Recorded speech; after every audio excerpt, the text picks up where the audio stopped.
Hi, my name's Ali Cosentino. I have all my life been interested in who Muhammad Ali was and wanting to learn more about him. And if it weren't for this technological anomaly that resulted in me sharing an email address with Howard Bingham, who happens to be Muhammad Ali's personal photographer, I would probably be talking about Muhammad Ali today. But instead, I'm here to tell you about this amazing person named Howard Bingham. Um, my unusual privilege of sharing his email address accidentally gave me a lot of insight into many of the historical figures that he was photographing his whole life.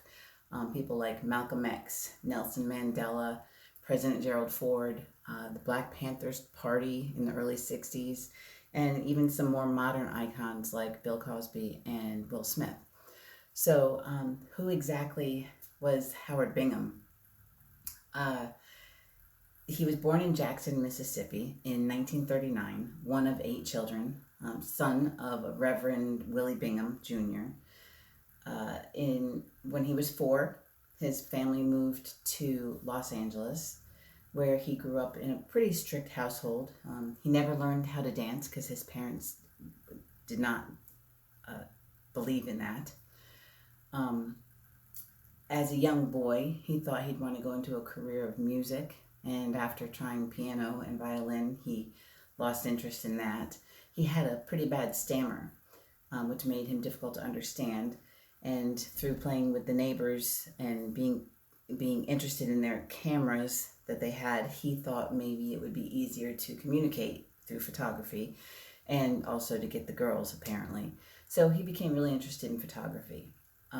He grew up in the public school system, went to Compton Community College, where he failed his very first and only photography course. His photography instructor urged him to try a career in something other than photography, but undeterred, he managed to get an apprenticeship with the LA Sentinel in 1962. That was, by the way, the largest owned black newspaper in the nation at the time. Um, Undeterred, though, he decided to pursue this career with this apprenticeship, and he learned on the job a lot. Oftentimes, he'd come back from an assignment without even having put film in his camera, coming back with blurry pictures or underexposed or overexposed, but worked his way up a little bit. And he was sent out this one time to go and photograph this up and coming unknown fighter at the time named Cassius Clay. We know him as Muhammad Ali.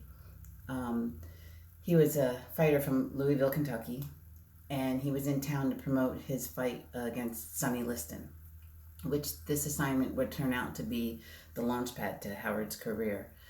Um, it also started a lifelong friendship with Muhammad Ali. After he photographed him, he offered to take him out and show him around town.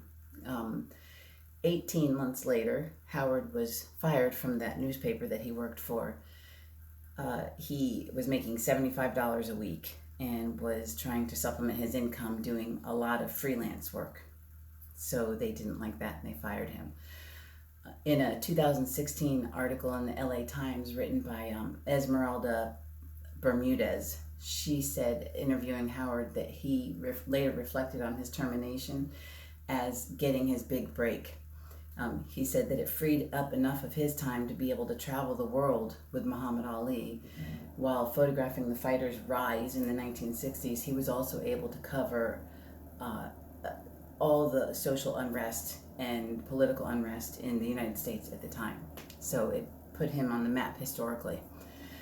Howard's agent, Harlem Werner, he said that Howard had an affable personality that opened up many doors for him. The renowned photographer, which people now can say, he worked for major news and entertainment industries, publications, like Life, Sports Illustrated, Time, Newsweek, Ebony. Um, in 1967, Howard covered the Detroit race riots, and as a contact photographer, Life magazine asked Howard to go and cover the Black Panthers Party. His personality is what got him the trust to work with them. And for 6 months, he covered them. He followed them around. They even allowed him to photograph their weapons collection. the funny thing is that Life magazine never put that to print. They decided that there was too much fear involved and they weren't sure that they should actually print it. He speculated once that he spent about 100 days with Muhammad Ali photographing the fights, but his work was done mainly, most valuably done behind and around the fights. The things that he didn't ignore the fights, but he got Muhammad Ali sleeping, playing with his children, posing with Elvis Presley and Malcolm X, Nelson Mandela. A sports columnist for the Star-Ledger, his name is Jerry Eisenberg. He said by being there in the hotel rooms and on the streets with Ali, that he saw him in his unguarded moments and was able to capture who he was truly as a man. Despite all of his successes, Howard remained a humble, loyal man, according to many people. It was reported that he was the first black photographer in the Hollywood Cinematographers Union. And that was mainly in part because Bill Cosby demanded that he be on the set of his first sitcom in 1969, The Bill Cosby Show. Although he never became this familiar name to the mainstream population, he was actually portrayed in Will Smith's 2001 movie Ali. He was played by Jeffrey Wright. He kept his enormous photography collection in his humble home in Southeast LA in filing cabinets. It was somebody I think once said that he had, of just Muhammad Ali alone, 1 million pictures, literally. But I guess there was a quote from a columnist in the LA Sentinel. His name was Doc Young, and in 1994 he said, most people would be, with Howard's success, would be living in Hollywood Hills or Beverly Hills, and not Howard. He stayed in this small home crammed with memorabilia and memories and commendations. He wasn't just a photographer, though. His community knew him for always trying to support the unrepresented, underrepresented people.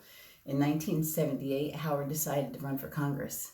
Not a very savvy businessman or politician, but he thought that with all of his connections that he could help his community. So he organized this fundraiser, this huge party with Marvin Gaye, Sammy Davis Jr., Richard Pryor, Barry White. They all showed up, only Howard forgot or didn't think to advertise it. And so what was supposed to be this fundraiser turned out to be a big hole where his money was poured into, but he was later quoted as saying it was a heck of an after party.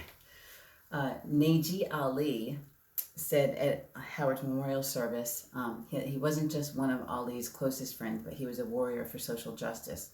And he remembered this one time where he and Howard went to a racial profiling rally in Sacramento in 2000. And as Bingham spoke, his eyes welled up with tears because he was so passionate about his social platform.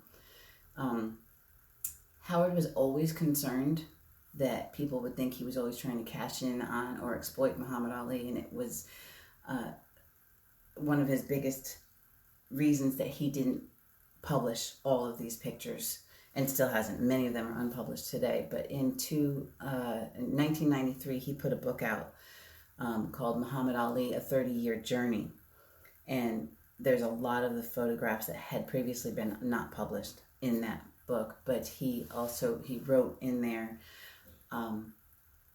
I have had the greatest of all blessings because my eye and my camera became the world's window to this magnificent life. And I just thought that was a really good quote to end that with. He died on December 16th, 2016. Just happens to be 6 months after Muhammad Ali passed away, his dear friend. So now, I guess, most of the unpublished works that he has have also been stored no longer in that cabinet in his home in Southeast LA, but in a climate-controlled facility where they can be preserved. And that is our man, Howard Bingham.